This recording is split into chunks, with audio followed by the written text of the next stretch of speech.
Hello and welcome to the Synergy Sanctum. This is our series focused on positive life coaching lessons with Squee the Immortal, where we aim to provide everyone with awareness and coaching that is focused on identifying your goals and your values, ensuring that the steps you take on your own adventure are aligned with that return on time that you are seeking, and sharing countless strategies focused on positive mindsets, resilience, and flourishing as a person each and every day. Let's get into today's episode.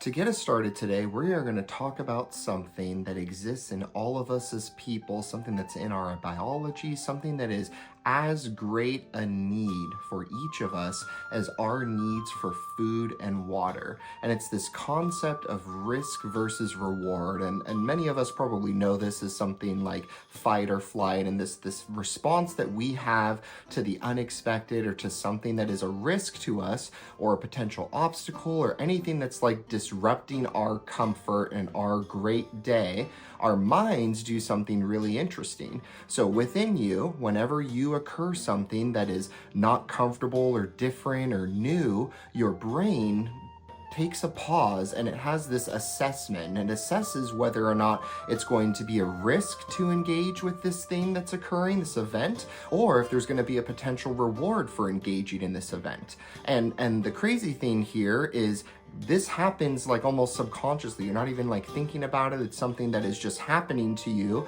and you will make the decision, your mind will make the decision based off of what you are prioritizing or what is going to like maintain your comfort. Because as humans, we want to feel safe, we want to be comfortable, we want to kind of be in control of everything, and inevitably something unexpected is going to happen, some obstacle's going to occur, or something's going to happen that you are going to see as a risk or you're going to see as a reward, and you're going to make this decision based off of your previous experiences. So for example, if I get a call from an unknown phone number and they say, hey, I've got free Disneyland tickets for you, I just want to, get your social security number and then we're going to get this going, I'm probably now going to assume that every unknown phone number that's not in my contacts is a risk to engage with, right? Because this initial one was a risk to engage with, and it was a scammer and they were trying to steal my identity or whatever they were trying to do.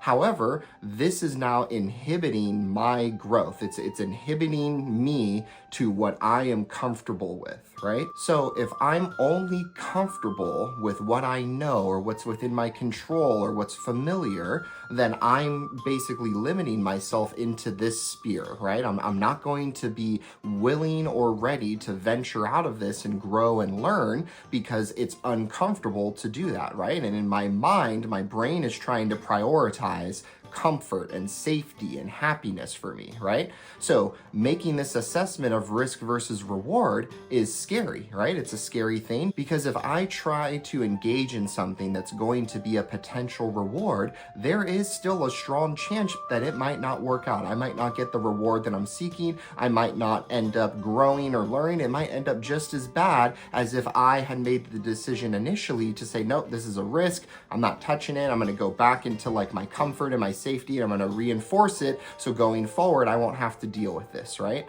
Now, what is also happening, and we're going to get into this a little later, is habits are being created based off of these decisions. So based off of these random decisions that we're making and these decisions based off of our previous experiences, if we're deciding more often than not that something's a risk or that something that's making me uncomfortable or making me feel a certain way isn't worth my time and energy and there's no potential reward, I'm just assuming there's no potential reward, then I'm limited by what I'm comfortable with, right? And I'm only going to engage in things that are within that sphere of comfort. However, if I choose to kind of pause and just sit in this fear for a second and understand like, okay, like almost like a pros and cons, right? Like what is the pros and cons of assuming this is a risk or assuming this is a reward, right? And whatever I decide is ultimately going to create a habit going forward, right? So if I continue to receive unknown phone numbers, working with that example, I'm going going to continue to ignore them if the few times I've answered them, it was a risk, right? But then maybe my kid's school calls and it's not a number that my phone recognizes and there's something wrong, but I'm assuming it's a risk, so I'm not going to answer that, right? And I know everybody's saying, well, they'll leave a voicemail if it's important, and that's probably true, but in my mind now, I am limiting my awareness and willingness to engage with this thing going forward.